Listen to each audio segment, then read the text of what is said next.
Hello everyone, welcome to the next session of SAP Basis Training.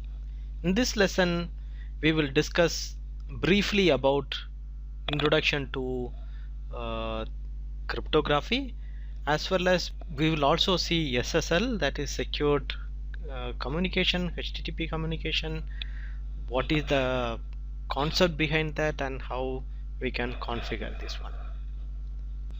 First of all, we need to understand what is cryptography. And many of the people may already know what is mean by cryptography, but as a basis consultant it's very important that we understand the concept behind that. Moreover, if you are preparing for certification, and this will be one of the key areas you will be tested on, because nowadays security is very important for every organizations. So the cryptography and SSL is one of the important topic in the SAP system. Okay, if you see in this example, in this figure, Alice is trying to communicate something from Bob. Okay, Alice wants some information, some customer information from Bob. So what Alice will do, Alice will send a request to Bob and say that I want some customer information. So Bob will collect all this customer information and send to Alice. So the communication between Alice and Bob happening using TCP/IP. Here we have one more person, Malloy. Malloy is also sitting in the same network. He is listening. He is the attacker. He is listening all the conversation between Alice and Bob. How we can listen? Using the TCP/IP communication does not mean that it is secured. If you sit in the same network, you can capture the data which is being transferred between two different users using data capturing methods. So he capture all the data, which is communication which is happening between Alice and Bob, and he gets all the information, customer information, what he wants from Bob. Okay, this is the main problem in the normal communication between two users. So the attacker can sit in the same network and listen all the conversation what is happening between two different users. So what is the solution for this? The solution for this is that you encrypt the transfer of data between Alice and Bob so that it cannot be listened or it cannot be viewed by Mallory. So that is the solution. So when you encrypt the data between Alice and Bob, then Mallory cannot listen or cannot understand what is the data which is being transferred, because it's in encrypted format. So if it to decrypt that one, then Molly also should be part of these two people. So you have to authenticate and then only you can decrypt this one. Otherwise the data which is listening is no use for Mallory. Okay, that is by encryption. So using encryption you can prevent the data which is being listened by a different users. So now let's see how to encrypt. Okay, so what are all the possibilities we have for encryption? The first one is symmetric key encryption using secret keys. The next one is asymmetric key encryption using public and private key. It's called public key encryptology. Okay. Then we have the third one, which is the combination of symmetric and asymmetric, which is a hybrid encryption methodology with using private key and public key as well as the secret key. Okay, we will see detail how this each and every steps works. In general, symmetric key encryption is the classic encryptology method for encrypting or decrypting messages. In this case, what happens is both the sender and receiver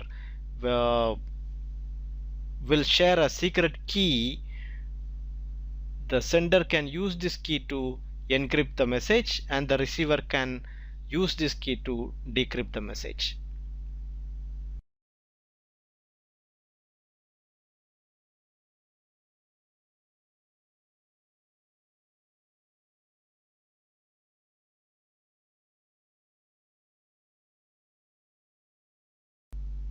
This is symmetric key encryption. If you see, when Alice sent a message, the Alice will encrypt this message by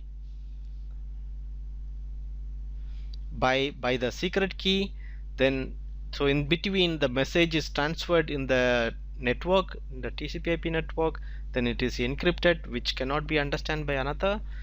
So until unless you know the secret key, you cannot decrypt this message. So once it's received to Bob, then Bob will use the same secret key to decrypt this message. Okay, that is symmetric encryption methodology. In general, there is a lot of ways to do this symmetric uh, encryption. Basically, it consists of some value that is contained it consists of a value in a certain length. It can be 64-bit or 128-bit. 120-bit is widely used now. In the standard, 128-bit is the widely used standard in the recent days, and these encryption algorithms are widely used mainly in web browser or web server. uh, Typical, we can say, typical symmetric key encryption algorithms is like something like digital encryption standard DES, and advanced encryption standards, and RC4 and RC5. Like this, we have quite different standards for this symmetric key encryptions. Basically, this is used in uh, web technology, web browser, and web servers. Okay, now let's see the next one, asymmetric key encryption. In asymmetric key encryption, the asymmetric key encryption uses different algorithm than the symmetric key encryption. If you see, the asymmetric key encryption uses key pair that consists of private key and public key. These keys belongs to each other. Okay, the message that is encrypted using public key can only be decrypted by the matching private key. Okay, the message which we encrypt with the public key can only be decrypted with the matching private key of this public key. Okay, the public key can be made public. That's okay. Everybody can have. Basically, the owner of this public key can publish the public key to the people whoever you want. Okay, but however, the private key will be kept secret. Okay, so once you send some encrypted messages, somebody sent encrypted message using a public key, so using the private key only you can decrypt this message. So in this case, we are not using one key, we are using two different keys. Okay, meaning to say, the person who is sending, in that case Alice, who is sending the message, will use the public key of Bob to encrypt this message. Okay, it's not that public key is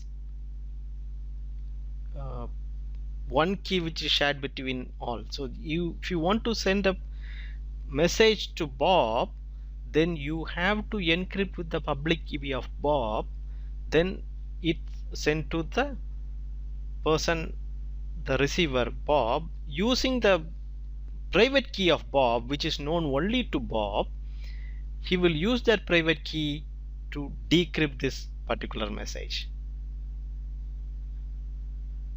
Okay, and this methodology is used in many places, like in general. This is actually, in general, if you see this asynchronous method is quite slower than the synchronization method, because synchronization method is quite faster.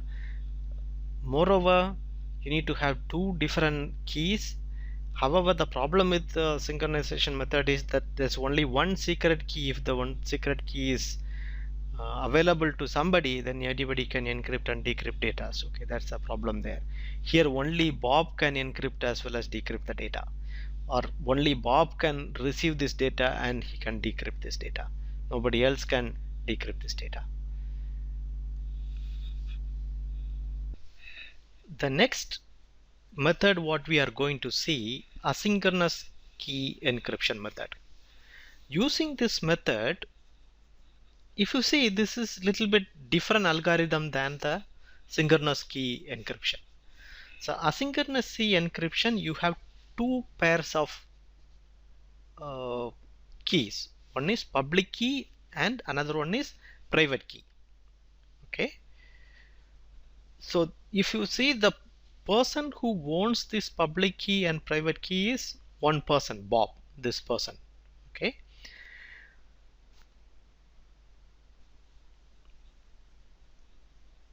so the person who owns these keys, like the public and private key, like Bob,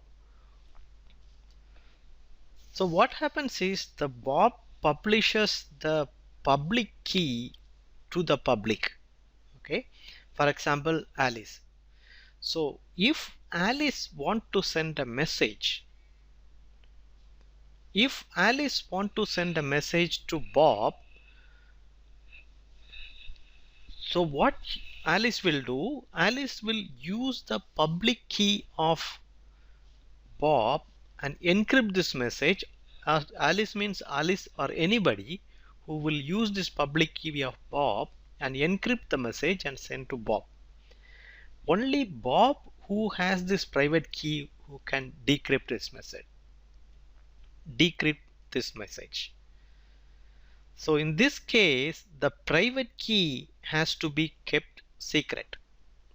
In the synchronous method, what we have seen, that the secret key is known to everybody. Here Bob only knows the private key. Using the private key, he can decrypt this method. However, there is little bit of disadvantages in synchronous method. It's actually more secure than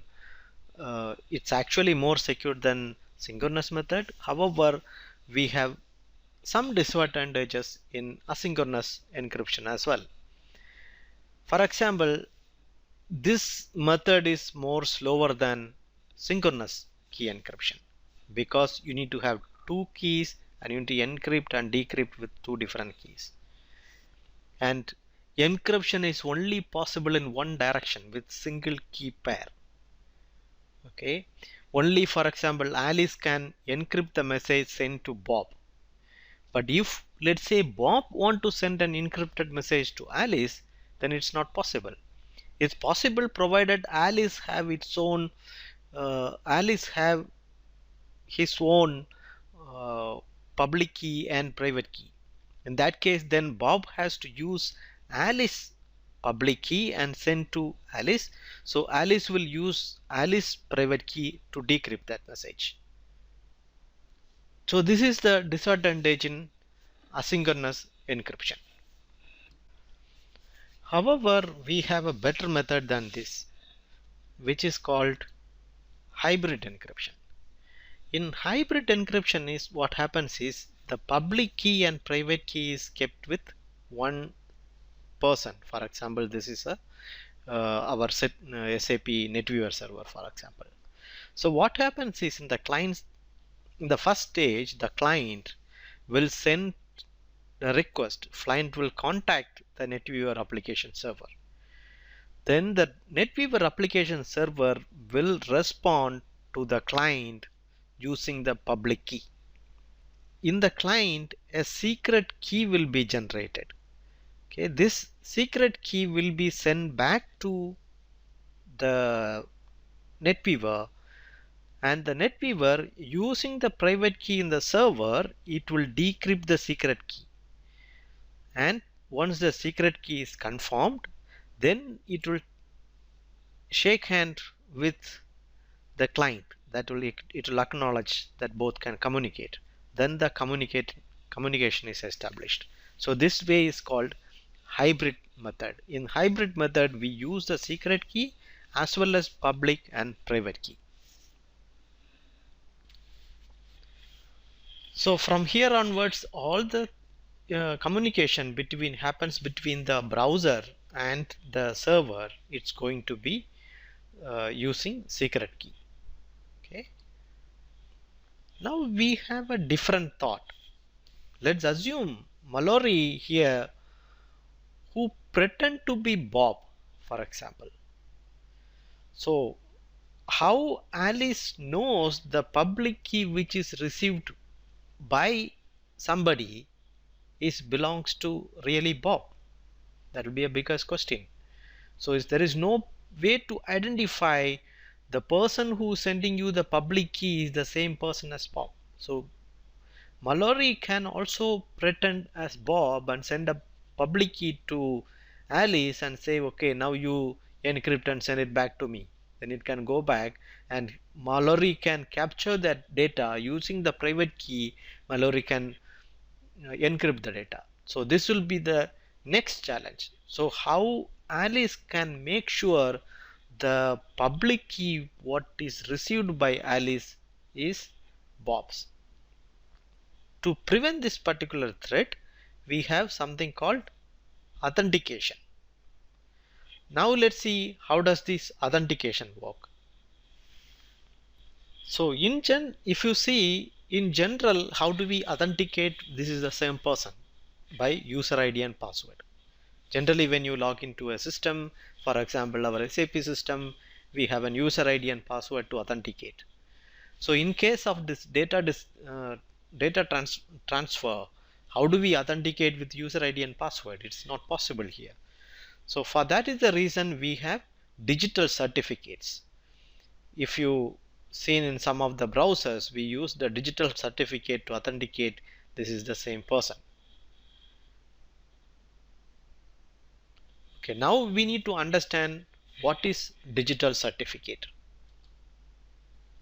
The digital certificate is the individual's digital identification card in the internet, we can say. Comparing to the real world, the digital certificate is kind of a passport which contains your information about the owner and who issued it, and the serial number of the passport, and the validity, the format of the certificate, validity period. This kind of information is available in your passport. So same like that, in the digital confirmation, the digital certificate, you have quite a lot of information which is related to you specifically, and who issued this digital certificate, who is the issuer of the digital certificate. And it also has the serial number, email address, and job position, quite a lot of informations.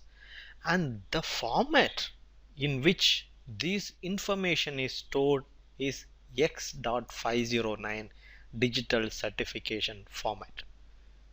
Okay, this is the format of the digital certification which should be issued.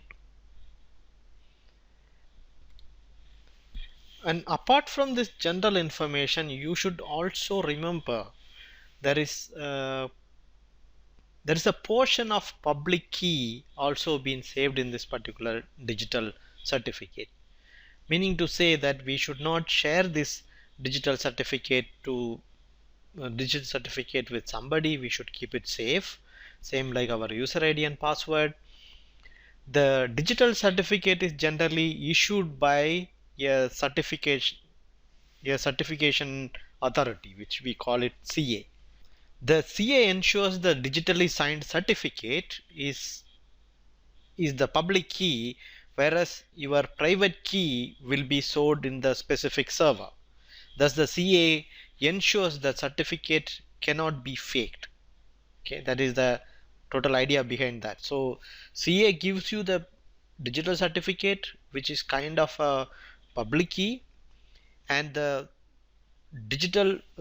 CA also stores your private key in the server so that it can be authenticated automatically. So the CA makes sure that this certificate cannot be faked.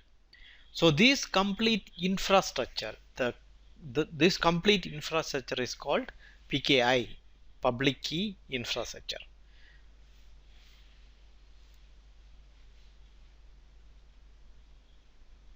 And this certificate is issued by the certifying authority. The main point here is the certificate is issued by the certifying authority CA. The issued certificate is digitally signed by CA, and you will also see an official stamp in this particular certificate. Now you may have a question, who is this CA? Who will issue this certificate? There are many people, there are many organization who does certification authorization or certification authorities. The one of the main one is TC, which is called Trust Center, or Versin Inc. also does the CA certification, as well as SAP also run a CA. SAP also runs a CA that issues digital certificate to customer. Uh, you can actually go to the service marketplace with slash TCS, where you can find the digital certificate. If you go to service marketplace, the service marketplace is like service.sap.com. Okay, this is a service marketplace. So here, if you go to service marketplace, then you slash TCS. To log into service marketplace, you need a user ID and password. This is customer specific user ID and passwords, and using this user ID and password you can log into your specific service marketplace. In the service marketplace you can do quite a lot of activities. You can download the softwares of SAP, as well as you can raise tickets to SAP, and so this is quite critical. So let's log into service marketplace. If you are certified personals, if you are a certified person from SAP, then also you will get yes user. This is called yes user. Using the yes user you can access this marketplace, but if for the certified this have lot of authorizations. For the certified people you can only view the informations. If you are a customer which have quite a lot of authorization, then you can download softwares, any software from SAP or whatever the license software for your company. So it's quite useful information. Let's log into the system and I can show you how does it look like. Now if you see, this is service marketplace. Okay, here you have quite a lot of information. You have help, where you can search the notes and software download, key registration, data administration, maintenance services. Now if you come here, this is called SAP Trust Center service. However, this service marketplace is getting outdated. SAP is trying to make a new portal which will be quite easy to use. So if you simply click here, it will take you to the new portal. Okay, you can see the service trust center. Here you can see the all relevant information related to trust center. You can also download SSL certificate from here, which is quite easy. You can download the SSL certificate, or if you wanted to have SAP passport, you can get passport solutions from here. There's quite a lot of information. Everything related to trust is available in this particular link. Yeah, you can go and explore things links whenever it is necessary. Okay, let's go back to our presentation.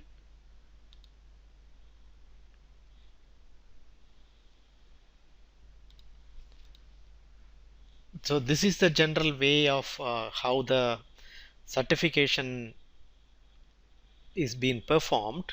For example, in the first step, that a public key pair will be generated on your particular server, which will be the public key and private key pair will be generated in your server, which the public key is sent to the CA for certification. It's called uh, certificate signing request, which is called SCR. This is the general method which we are talking about, but SAP also almost works in the same method, but some step is little bit different because you need to sign a contract with SAP and all these things. The website where I shown you the service marketplace, where they give all the steps how you can do it with SAP. So once you send this public key to the CA, then public CA will this is called CSR, which is called certificate signing request. Then the CA digitally signs the server public key and send it back to the requester, and then we can import the SCR response, that the digital certificate, into your server. So the different CA, actually the different CAs uses different policies in how to check the identity of the person in the system uh, before issuing the certificate. The SAP process for SAP process is a little bit different, which has some more steps basically to make sure that you are the right person who is actually trying to get certified from SAP. So that steps will be there in the service marketplace, which you can find it out actually.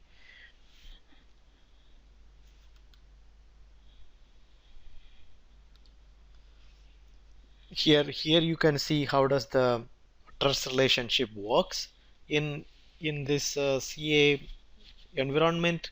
Whereas you have in your web server, you have a public key which is anyway signed by CA, and the the browser will use the certificate called something called CA root certificate for verification of your browser. Then the public key, which is also served in the which is also kept in the server. Okay, so you have actually three way of verifying the certificate which you are issuing. That means when you authenticate using certificate, so the Bob's for Alice certificate is being authenticated using CA, whereas the receiver, the server, knows that okay, this is really Alice certificate.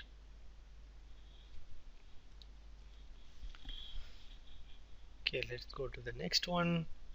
Okay, before that, so far what we have seen is encryptology and authentication of digital certificate. From here now we will also see little more about HTTP communication. How do we secure HTTP communication using SSL, that is secured socket layer SSL communication. And these technologies are fundamentally securing HTTP communication. SSL, that is secure socket layer, is a transport protocol. So this actually to make sure that insecure communication of HTTP protocol is being secured. It's actually not only for HTTP, we can say it is for the whole TCP layer. For example, HTTP, LDAP, for SMTP, simple mail protocol, and so on. It's a lot of things can be secured by this. and HTTP application protocol can be extended by SSL, the protocol indicated as HTTPS in the URL. You will also see some of your website the HTTP and HTTPS. That means it's a, secure sockets layer which is SSL enabled. In SSL also used hybrid encryption technology for data encryption. Uh, for example, server authentication, client authentication, and mutual authentication. Uh, we will see how this can be used also in SAP. So, for example, in our case of SAP, for example, Alice is using some browser. Here we have our NetWeaver application server Java. So Alice generally send a contact to NetWeaver application server Java using browser, and the application server responds uh, to Alice with the public key with the digitally signed message. The client server identifies the verifies the checks and validity of the certificates. Basically, the certificate is only accepted if the client trusts the CA, otherwise the certificate will not be accepted. This is done by root certificate, which we have seen before, because this client has this root certificate which is coming from the CA. So based on that only it will acknowledge this particular request which is coming from Alice, so that the browser, again the same steps what we have seen before using public and private key, now we are discussing with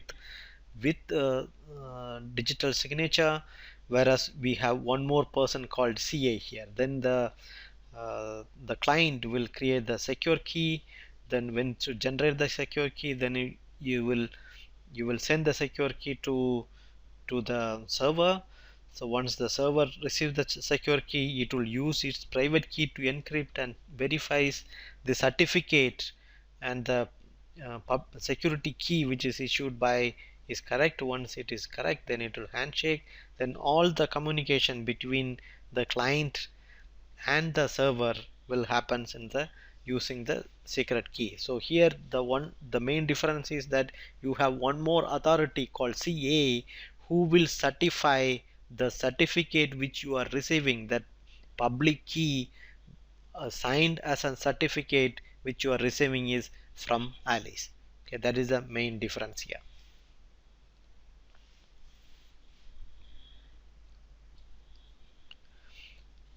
So let's come back to our HTTPS topic, whereas you can see these are all the steps which is required for HTTPS, for enabling HTTPS.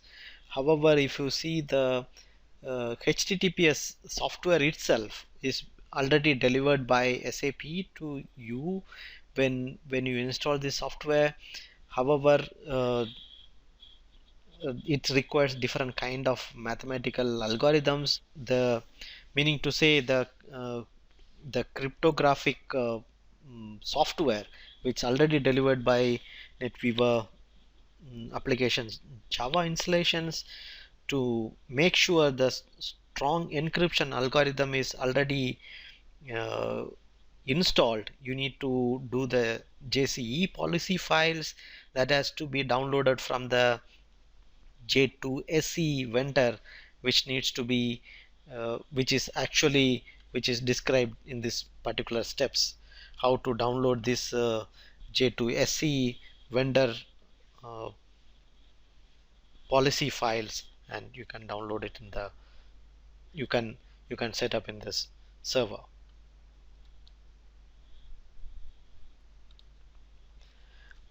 Besides the besides the automatic authentication what we have seen, you can also do a manual authentication, uh, and the data encryption. For the topics what we have seen, SSL also can be used in manual authentication. In case manual authentication for both the user and the server uh, acknowledges their user as well as the server acknowledges their uh, authentication by providing digital signature and certificate to the other communication partner. Uh, the important fact here is that Alice also need to authenticate herself for the server. Therefore, you can use the authentication in a integrated format, whereas NetWeaver application server Java is a whereas NetWeaver application server Java, the server should be a single sign-on environment. Okay, now let us have a look into our system, how to generate this private key, or how to generate this public key, and how to request the CA. If you see in our previous session, we need to generate the CRS request and send to CA, where CA will create the certificate and send it back to you, then which you need to import into our system. So let's see how this works in our system. Let's go to our SAP system. Okay, this is our SAP system. This particular activity is done using Visual Administrator. So let's open our Visual Administrator. That is, go to Explorer, our USR SAP, go to SID and the instance, then J2EE, then admin, go. It will start. Let's say our password. Connect. As we see in the prerequisite for this particular running this particular tool, Visual Administrator, is that your database should be running. At the moment our database is running, this system is starting and running. And Visual Administrator anyway we can change when the Java is running. Okay, now you can see the status is connection is green.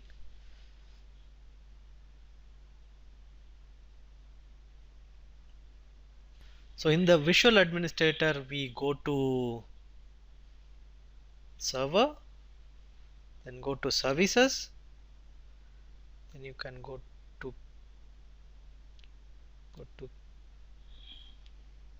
key storage. Yeah, here. Okay, here you need to create a new key. Okay, so you simply say create, where it will ask you the credential of this key. Okay, first of all your country name. Country name generally in SAP is 2 letters. Let's say US. Then you need to provide the state or province and say US state, and location, that means example city name, that is US city. Organization SAP, organization unit, that is basis, and the common name SAP BC. Okay, let's make it like this, and put a, and you need, next you need to give a name, entry name, that is or test. Let's put it at test, and store certificate kept blank, and you can specify the key length, whether what key length you want. Let's keep it to highest, and here you need to say select a CA key, what kind of CA key you are looking for right now. Now we want to generate SSL. Okay, then you can select here, and you have all the options. Yeah, web service security, UME, and default SSL. So let's say now SSL, say OK. Now you say generate. Once you select that one, fill in all the information and say generate.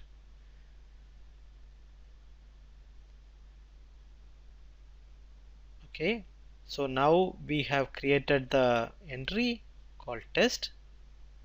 Okay, this is the uh, public key. Now we need to register this one. For that you need to create a SCR request. Okay, so you simply click this one, then this will create a certificate signature request. Okay, SCR request, that we can save it somewhere, maybe somewhere in that temp. Okay, okay, let's say test, yes, test CRS. Okay, it's a CRS request, search TRS. Okay, save. Now this certificate is saved. So if you open this, go to temp. Yeah, you can open it with notepad. There is some long message. Now for testing this purpose, this is the one we will be sending it to your CA. For testing this purpose, SAP have a test mechanism. You can also test it with the service marketplace. If you go to service marketplace, okay, you go here like service.sap.com/SSL test.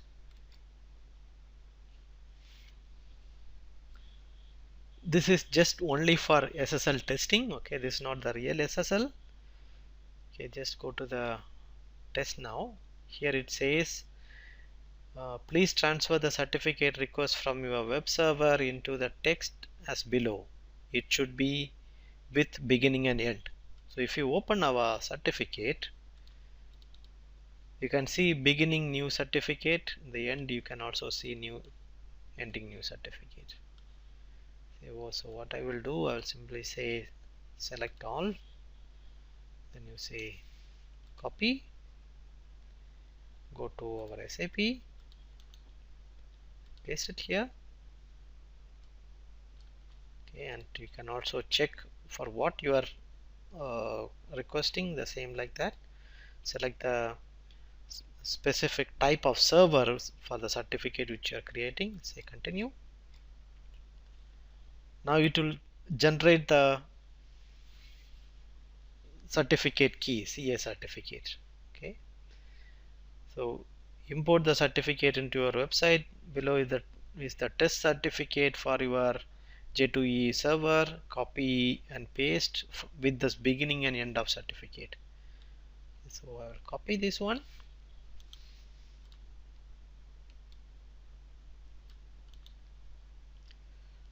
copy.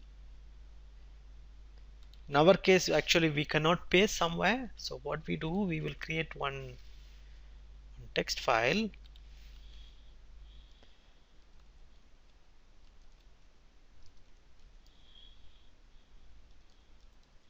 Okay, I will create one text file and paste this here and save it.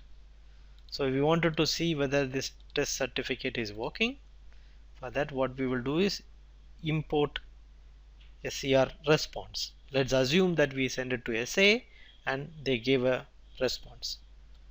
Select this and go to our file. This is the file. So you will import the certificate, then it will get imported automatically to your SSL certificate. Okay, so if you see here, so we have two, one is the private key, another one is the certificate which we have sent to the uh, CA is now we imported it back, so we have the imported certificate. So this is the private key we created, this is the certificate we have imported. Okay, this is the way you can import the certificate for your server. Okay, so first what we'll do, we go here and create the private key. So based on the information what you have, yeah, this we just put some information here. This is based on the actual information. Then you generate this one, then you need to send it to the CA. So once you send to the CA, then CA will send you the certificate back. So that certificate you need to import it here. Okay, the CSR response you need to import it here. This is the way you can create a public key and get it certified.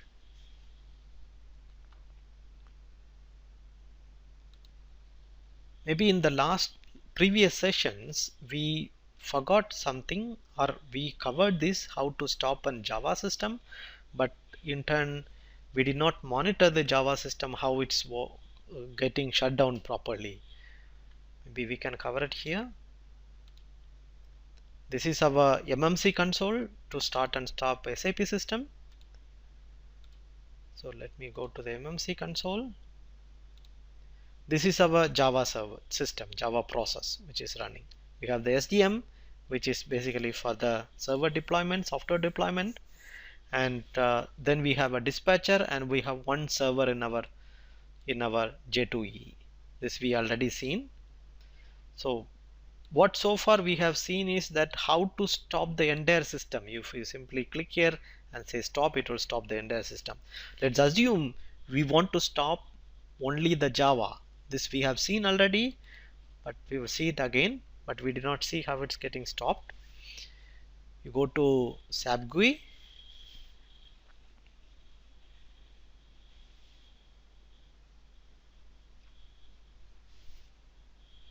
So once you log into our SAP system, go to the transaction SM ICM for the ICM monitor.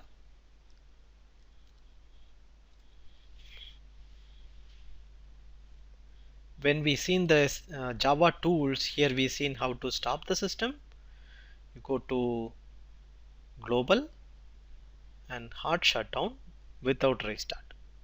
Okay, you simply click here. It's a operation successfully entered. Now if you come to the operating system and say refresh, you can see the system is going down. Yeah, the system is stopped. Okay, the SDM is stopped, the dispatcher is stopped, and the server also will go stop very soon.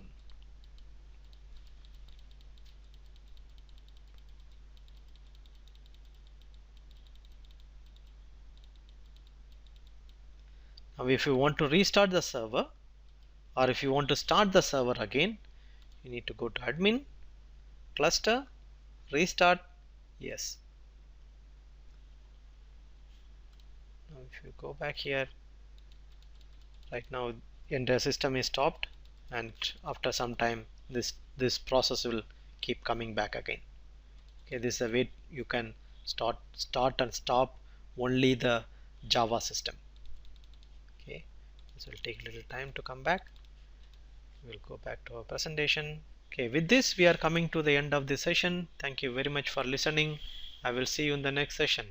Bye bye.